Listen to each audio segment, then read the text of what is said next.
thank you for this opportunity. We thank you because you have made it possible for us to gather together. Heavenly Father, we've got a mission ahead of us. We pray that you guide us, protect us, and give us wisdom to carry this project through. In Jesus' name I pray.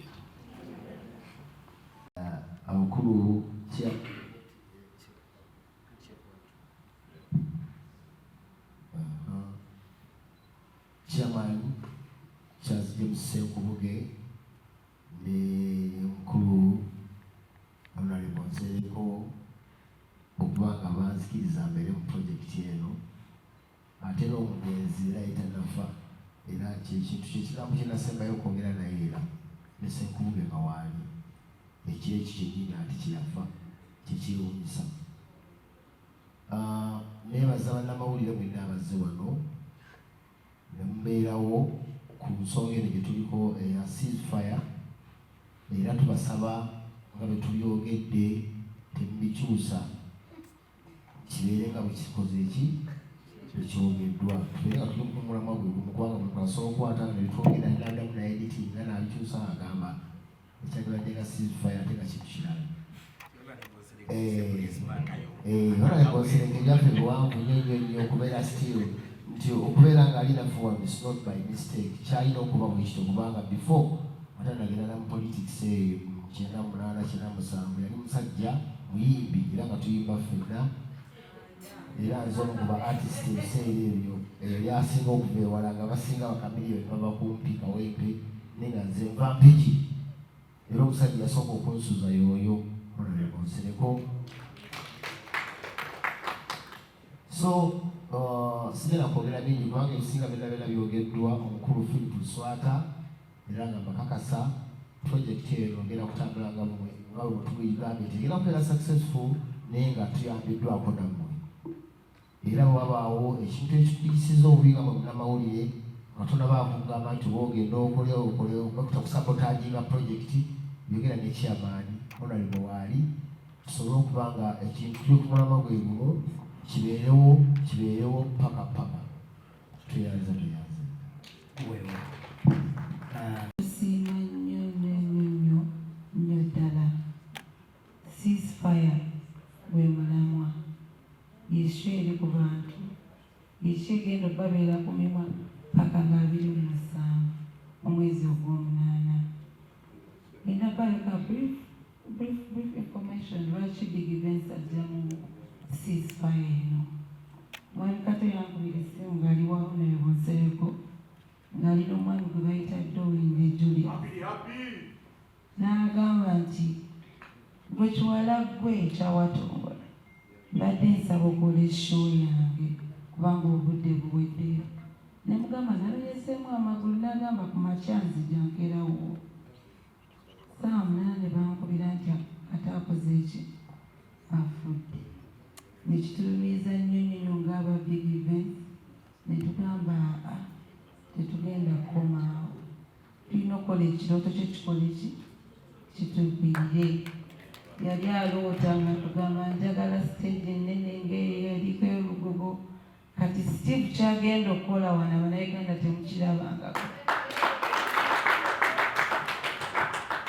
Kubanga etwogere twamugamba tugenda kukola show.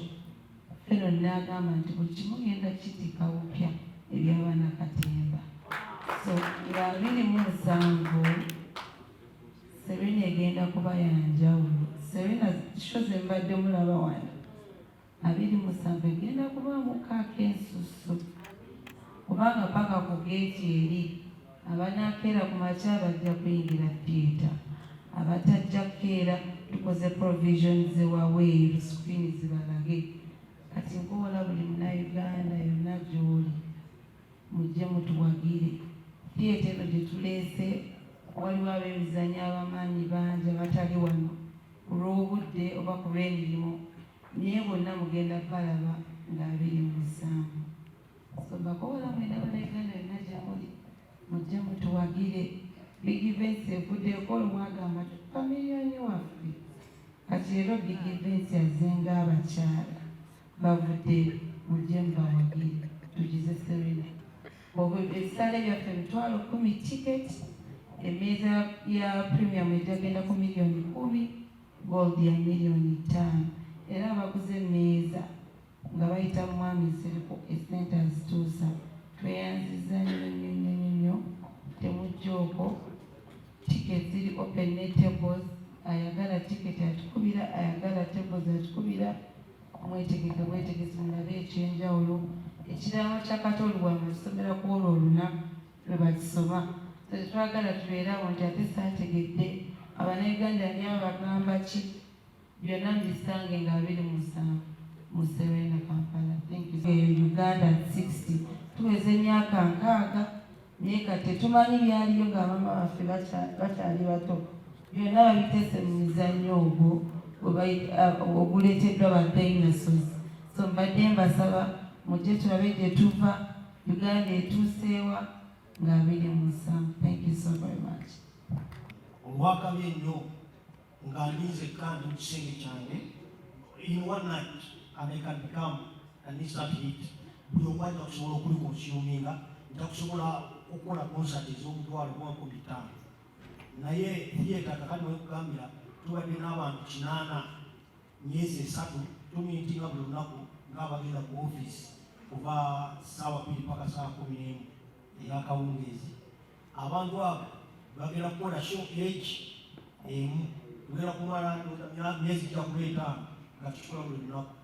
Kati omuzannyo ogwogwo olina ogupulayisinga mu ngeri nti abantu abo bajja kusobola okusasulwa, ate n'ekintu kijja kusobola okulaga ekyo ekifaananyi nti tusobola okuzza ku ssente. Kyokolaba nga wano mu nsi yonna mu Uganda tukyasinza okuba ne theatre tiketi ezitaliko ssente.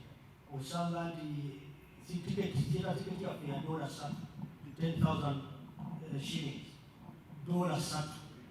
Naye abantu bonna abafuna mu kintu kino tiketi ya $10 eri kipo nnyo ya $5. Ate ng'ogikuukiza omwaka gumu ahead, ogikuukiza kati bagimpaako eyakakati ne bangamba ojakola omuzannyo mu 2024 August nga tiketi njina kati ng'ate bagisete. That's how we make money. Tuli bangi tulina okusabayina naffe. So tiketi ey'emitwalo kwa mutwalo gumu kwa mama mboga tumwagala nnyo, twagala abeere naffe. Naye one thing, what are we doing to make sure that we respond to that one? Omuzannyo tegubeera komanda ku Serena. Kyogera abanga twagambye kugenda kujja ki ku Serena. Tugenda omuzannyo gwennyini okuddamu ate tukutambuze eggwanga, because we are cognizant of the fact that n'abantu abalala Munnayuganda wa bulijjo naye yanjagadde okukola ki okula. So wano ku Serena tujja kusigala ku ssente ezo, naye opportunity y'amama mboga naye waerweri nti omuzannyo enatamba ekyokutwala era tegenda kubeera ya bbeeyi ntono nnyo, kubanga kyetukokozaawo theatre erina kudda na tiketi eri expensive. Tiketi bwebeera wansi ojja kugulaba ogambe nti bakikoze batya okukutambuza n'okuteekamu miliyoni 10 n'ogenda ofune miliyoni 3 okujjako nga tufunye bali bwe wakoowodde toyita bakatobokka kyalaffe betwakolerako fena betwakolerako kampani ennene ezitwakolera obulango ezimu nga zijja wano ffe twatandika nazo obulango bwasookera ddala nzogere nga DSTV mukyala neiba yatunda DSTV wano nga MTN akayipenyina akasukira ddala nsuutira mukwano ndeetera mulungi zera akakonekita sematimba tutegeeragana tubayita bonna bafeeyo theatre eddewo naye okuddawo kwa theatre kojuulira ng'eranga omutwalo gumu omanya ate navaayo. Okay, maybe as an addition to that, being that this is the premiering Esoka, there are two things in this instance. Esoka, it will be a little bit expensive, but this can also be solved. Ogambye nti eriyo mikwano gyaffe gisobola okugamba nti bamaama mboga abantu baffe ababulijjo basiina nnyo ti nguliddeyo abantu baffe 3. So kampani endala neeteeka sponsorship mu kugula tickets okwakomodatinga ali mu katale owa booda n'abalala. Then waliyo live streaming for TV. TV is one of the ways you promote a product. But they can come to management and also negotiate streaming rights. That is also another revenue stream. Ntinze ndeewaddeyo ngutwalira the general public, but from build up to this I would like to be a partner. Nga bw'olaba Bukedde TV kyekoze. Kakati yes ebekuwadde airplay naye ate naye beefunye viewership ekubiramu ne adverts endala ez'abantu baayo, so it is quid pro quo. Mpankoole ki? Mpankoole. The third thing omukulu kyabuzizaako ky'ekyabantu abali ebweru, the digitization of the show in this modern world, live streaming. Now, management will look it up. Kubanga abasinga baba promotion. But you see, there is live streaming nga balaba bayinza okuyita mu loop eya TV. Ebeekuti naayinze. Naye ng'ate tulina n'abalala abantu baffe betuze tutambula nabo wakati abadde YouTube, abadde nakyo. They also stream live. But of course bayinza obutakwata buli kintu ng'oli alina cameras omusanvu oba muntegedde kyegamba. But the official live stream tojja ku official feed ng'oyagala okulaba ng'otugeze opearinze ne TV olabe. Maybe that is a product that will be given to another player as streaming a live event. Ate naye ne tukola production sharing agreement mu ngeri efaananako bwetyo. Kitegeeza performing art is a wide thing. Ate nga tulina n'okwakomodatinga alina okugulabira obwereere naye gy'ali kuba naye muwagizi w'akateeka yabwe. Nga bw'onolaba nti products nga Premier League waliwo gye bali bayita free to air, nga waliwo ogwo omupiira gwe bagaba mu wiiki omupiira gumu, naye ng'ate kusiga ogw'essaawa 9 ze bayita 3 o'clock kick off eri e London ezitandika wano ku ssaawa 12 tebazigabagaba. Naye bayinza okubagiramu ogwa Wolves versus let's say Luton Town engenda okujja ne bagamba free